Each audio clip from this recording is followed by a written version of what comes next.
Bonjour, je suis Sylvie Verchères, mythologue, autrice, conférencière et praticienne en psychosynthèse. Dans cette capsule, je suis venue vous parler de la célèbre Bobo. Donc, pour bien comprendre Bobo, nous devons, comme d'habitude, explorer le contexte du mythe, ce qui se passe au début de l'histoire et qui va générer l'activation de cet archétype. Donc, l'histoire de Bobo, elle intervient dans le mythe de Déméter et de sa fille Corée Perséphone, où je vous rappelle que la fille de Déméter a été kidnappée par le dieu des enfers, et à ce moment-là, Déméter devient complètement inconsolable, son chagrin est terrible et à ce moment-là, la Terre devient complètement stérile, le cosmos est complètement vide, il n'y a absolument plus aucune joie. Et donc, elle est invitée à boire une certaine boisson dont nous reparlerons tout à l'heure, qu'elle refuse. Et c'est à ce moment-là que Bobo apparaît, relève ses jupes et expose sa vulve, ce qui va faire beaucoup rire Déméter et surtout, elle va accepter de boire la fameuse boisson. Mais d'autres exemples sont très parlants et nous disent quasiment la même chose. Par exemple, au Japon, dans le mythe de Amaterasu, qui est un féminin qui a été blessé, agressé par son frère jaloux, s'est enfermé dans une caverne. Donc à ce moment-là, pareil, le monde devient complètement stérile, il n'y a plus rien qui pousse, il n'y a plus rien à manger et il n'y a plus aucune joie. Et donc c'est une catastrophe pour les dieux et les déesses et pour l'humanité tout entière. Ils vont faire appel à la déesse Uzume qui va danser sur une barque retournée ou un bassin, qui va lever ses jupes et ça va faire rire les kami et à partir de là va se mettre en place tout le processus qui va permettre à la déesse de revenir et de revenir avec la fécondité, la profusion et la joie. D'autres exemples, par exemple, Devereux dans son ouvrage sur Bobo, la vulve mythique, nous parle d'un extrait dans le papyrus Chester Beatty qui nous raconte que Hathor fait exactement la même chose. Donc Hathor Isis, il existe une ou des statuettes d'Isis relevant ses jupes. Et donc c'est toujours comme ça un mécanisme où le féminin a été blessé et il est complètement absent. Il est dans le chagrin le plus extrême, donc il ne propose pas tout son potentiel. C'est aussi ce qui se passe dans le conte du Graal, même si nous n'avons pas la présence d'une bobo, mais dans le conte du Graal, le féminin est complètement absent.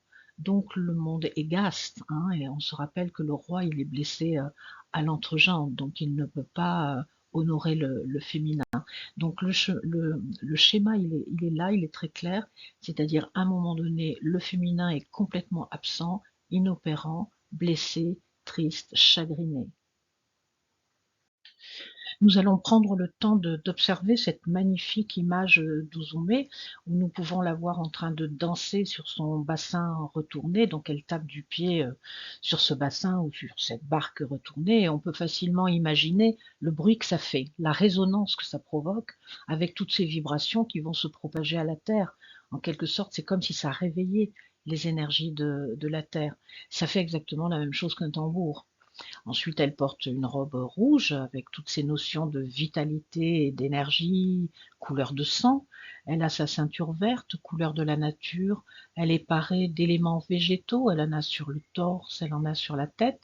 Et puis, elle porte cette lance qu'elle semble agiter de haut en bas et qui fait écho à ses jambes qui dansent. Donc, il y a cette notion de battre le rythme ici, qui est très présente. Et donc, si on regarde bien, cette Ouzoumet, c'est exactement la même chose que les Ménades qui accompagnaient Dionysos.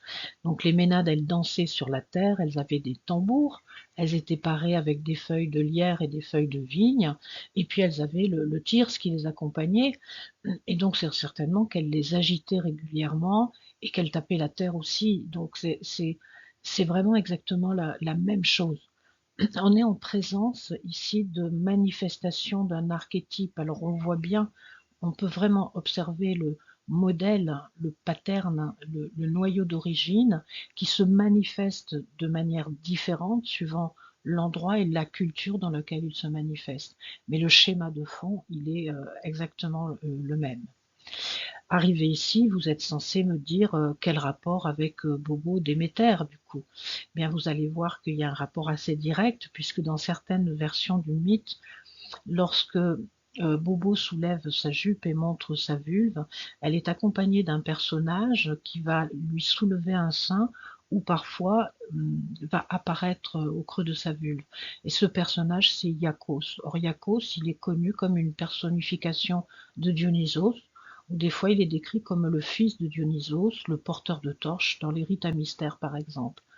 C'est-à-dire qu'ici, en observant, en tournant tout autour des manifestations de l'archétype, on voit bien que l'acte d'Uzume, de Bobo, c'est quelque chose comme rappelle-toi de l'origine du monde.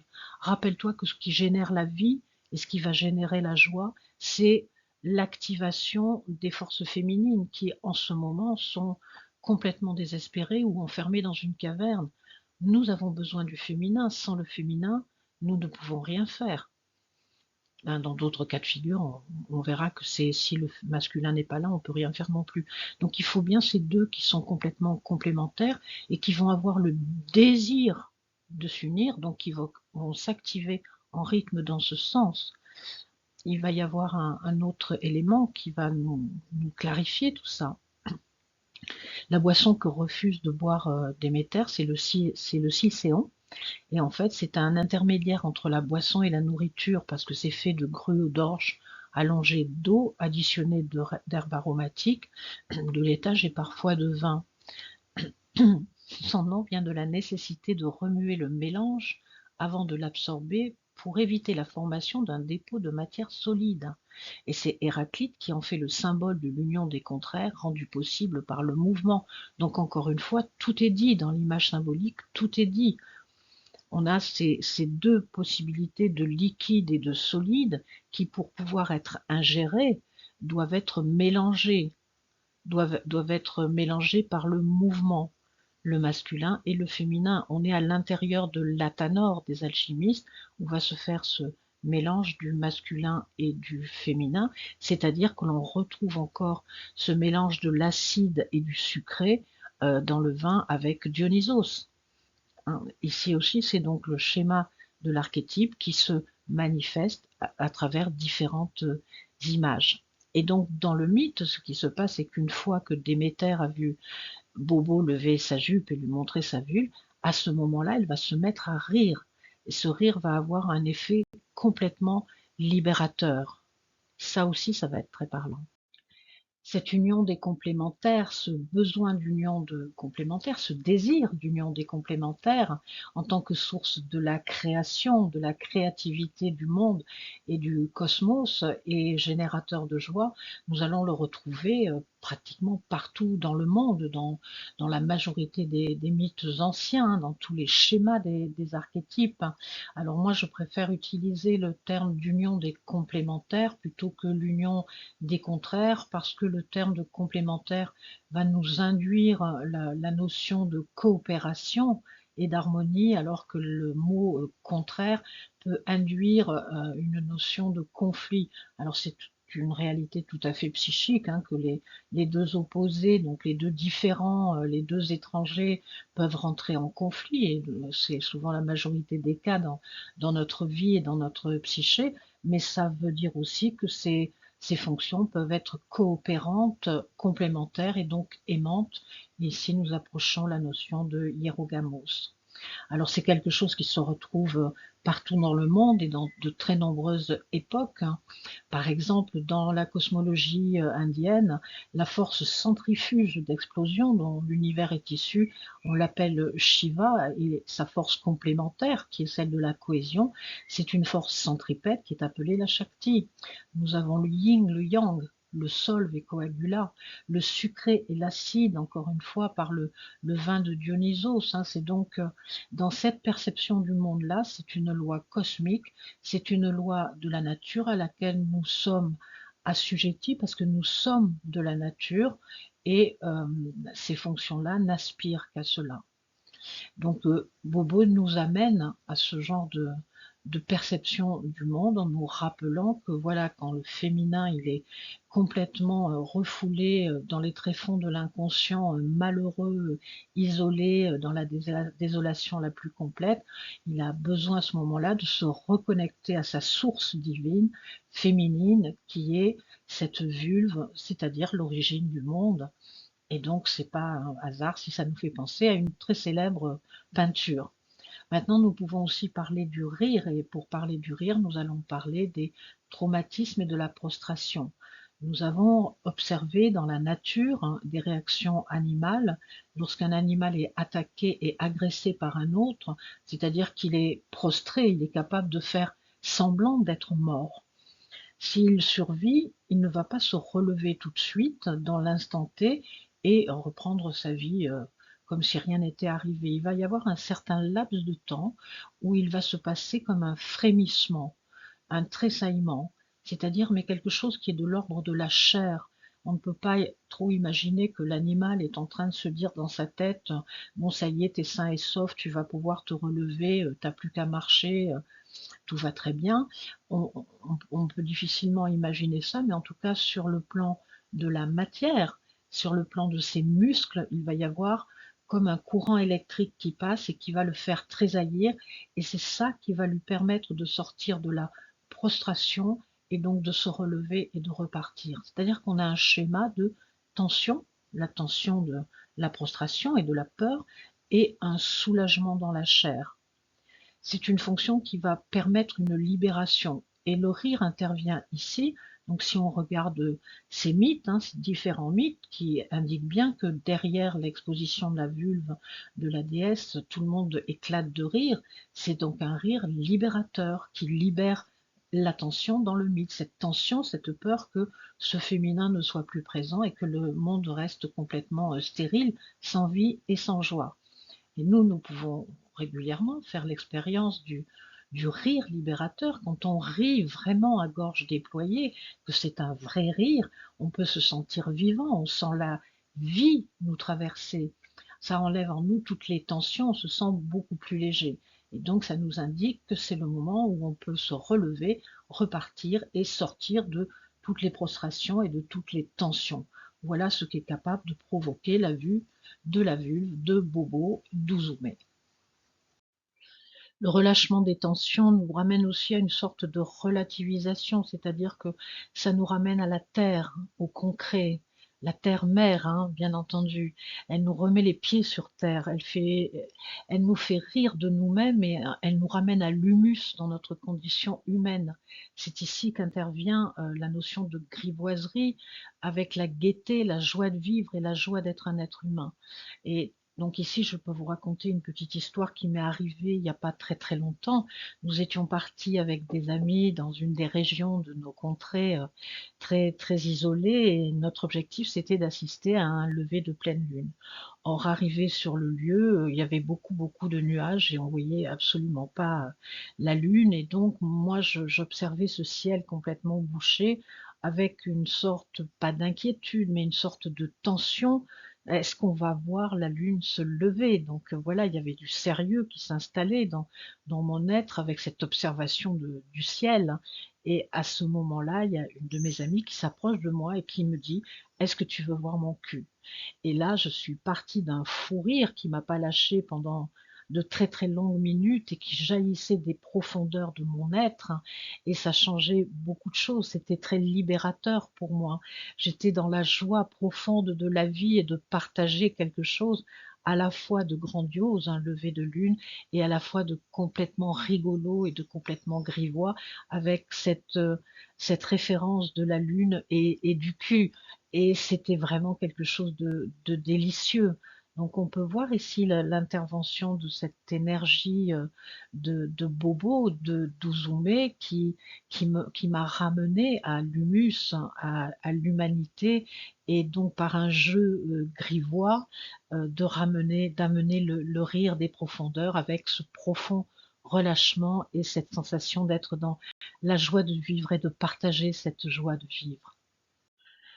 Impossible de parler de Bobo et d'Uzume et de faire l'impasse sur les Shilanajig, hein, ces petites sculptures que l'on trouve souvent ou des chapiteaux de chapelles et d'églises chrétiennes jusqu'à très tardivement. Alors il y en a en France, il y en a en Angleterre, il y en a beaucoup en Irlande. Alors certaines sont très stylisées, certaines sont très archaïques, certaines sont très détaillées, certaines sont vraiment très très belles. Et c'est assez surprenant de trouver ces images encore présentes dans des édifices chrétiens, c'est-à-dire que c'est assez loin de leur perception du monde et de leur conception de la vie, mais ça indique que cette énergie-là, elle est vraiment ancrée en nous, c'est vraiment une réalité et que rien ni personne ne peut complètement l'éradiquer puisque quelque part, on a vu que ça symbolisait la pulsion de la vie et l'incarnation de la vie dans la matière. Donc ça, c'est difficile de l'éradiquer. En tout cas, si un jour on l'éradique, je ne sais pas, il restera en tout cas plus grand-chose. Qu'est-ce qu'elles peuvent nous dire, ces jolies petites Sheila? Elles vont nous dire, c'est par là que ça se passe. Souviens-toi, c'est de là que tu viens. Nous sortons tous d'une vulve de femme. Souviens-toi que la vie passe par là. Reconnecte-toi à l'essence première de la vie, hein. Et elles vont dire aussi, à l'ultime, c'est aussi, je suis un féminin, je suis là et j'existe, hein. Et je te montre mon essence première, qui est une essence, oui, bien sûr, maternelle, de fécondation, qui passe par la vulve et l'utérus, etc. Mais il y a aussi, je suis un féminin qui est pourvoyeur de vie, de création et de joie. Et ça, c'est très important à retenir. Alors cette capacité de création, de vie, de monde, de cosmos et de joie, qui englobe bien sûr la possibilité créative, fécondante de la maternité, mais la fonction maternelle, c'est qu'une des multiples capacités créatives du féminin. Il y en a plein, plein d'autres. Et cette image de Bobo, elle nous rappelle ça, elle nous ramène à ça. Et donc ça, c'est quelque chose vraiment d'essentiel, que l'on retrouve donc partout et de tout temps. Ça ne nous lâche pas. Quelque part, ça ne nous lâche pas. C'est-à-dire, on peut l'observer dans, voilà, c'est cette image de la grotte pariétale que vous avez dans la partie gauche de l'écran, qui se trouve dans l'abri de Ségognoles, hein, que j'ai étudié dans une autre petite vidéo, et en particulier quand quand je fais la capsule sur la déesse préhistorique, où on voit que ces gens préhistoriques, ils ont pris le temps, ils ont découvert dans une grotte quelque chose qui ressemblait à une vulve, hein, et ils ont pris le temps non seulement de mettre des ornières pour que l'eau qui ruisselle se dirige donc vers la vulve, et en plus ils ont pris le temps de graver des chevaux. C'est vraiment incroyable, il faut une volonté profonde, il y a une approche sacrée ici de la matière et de la fonction féminine dans sa globalité. On le retrouve aussi dans des déesses très antiques, très vieilles, hein, comme en Inde avec la Jagori, cette petite image de déesse avec les jambes très écartées, qui est encore célébrée aujourd'hui. Et puis ça va nous suivre, on le retrouve donc dans des peintures. Ici, nous avons cette peinture d'Otto van Veen avec ces femmes qui lèvent leurs jupes pour montrer leur vulve. Et on peut voir ce guerrier qui cache son visage parce que cette force du féminin, cette pulsion de la vie, elle est plus forte que tout. C'est-à-dire, elle est plus forte que la guerre, elle est plus forte que toutes les agressions, elle est plus forte que tout ce qui peut nous porter ombrage. À un moment donné, elle est plus forte que tout. Et quand on est un guerrier et que la seule chose qui nous intéresse, c'est de gagner la guerre et donc d'avoir le pouvoir, bien sûr que ça nous fait peur, cette énergie qui est capable de balayer toutes nos volontés de puissance, hein. Donc on va se cacher le visage pour ne pas être atteint par cette énergie-là. On va la retrouver dans des gravures beaucoup plus tardives avec cette espèce de démon qui regarde cette vulve exposée. Il y avait de très nombreuses croyances qui expliquaient que la vulve des femmes permettait de protéger des démons. Et on sait que dans certaines campagnes de l'Europe centrale, jusqu'à très tardivement, quand il y avait des orages très dangereux et très forts, des femmes allaient s'exposer devant l'orage, lever leur jupe et exposer leur sexe. Donc il y a cet effet protecteur, cette force puissance du féminin porteur de création et porteur de vie plus fort que tout. Et on le retrouve encore de nos jours. Alors, vous avez cette image de la peinture de Courbet que tout le monde connaît, l'origine du monde. Et puis cet artiste extraordinaire, donc qui s'est assise devant et qui a non pas juste exposé sa vulve, puisqu'elle l'a aussi ouverte, hein, exactement comme des Sheila Najig et certainement comme a dû faire Bobo, c'est je suis là et j'existe et le monde ne peut pas faire sans moi, parce que si je disparais, la vie, le monde, le cosmos, la Terre vont devenir complètement stériles. C'est ici vraiment la leçon de fond de Bobo, donc on n'est pas juste sur un plan de rigolade et de grivoiserie, bien sûr que ça en fait partie, parce que c'est la joie de vivre, mais ce n'est pas que cela. Bien sûr que Bobo nous parle aussi de sexualité, du plaisir de la chair, qui est capable de réveiller la déesse et de la faire sortir de son désespoir. Nous l'avons vu avec Amaterasu et Déméter. C'est une force puissante dont les démons ont peur, ne l'oublions pas. Elle nous dit de vivre intensément la puissance féminine en y mettant toute notre âme comme un acte de foi. Et nous pouvons voir apparaître Bobo dans les rêves, souvent dans des périodes de grand chaos, pour nous ramener à l'essentiel, à l'essence d'elle. Alors voyons voir ce que peut nous annoncer Bobo si elle apparaît dans un tirage avec l'oracle des gardiennes des mythes.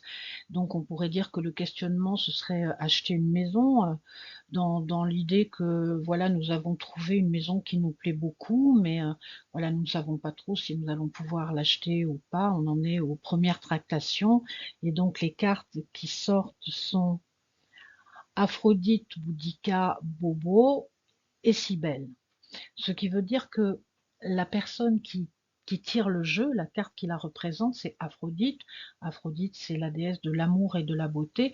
Donc on peut imaginer qu'ici, il y a un véritable coup de foudre pour une maison, une véritable envie d'acquérir une maison. Alors ça peut être peut-être une maison qu'on n'a pas trouvée, mais avec une envie profonde de s'installer dans un chez-soi qui va représenter toutes les projections que l'on fait de la beauté, du bien-être.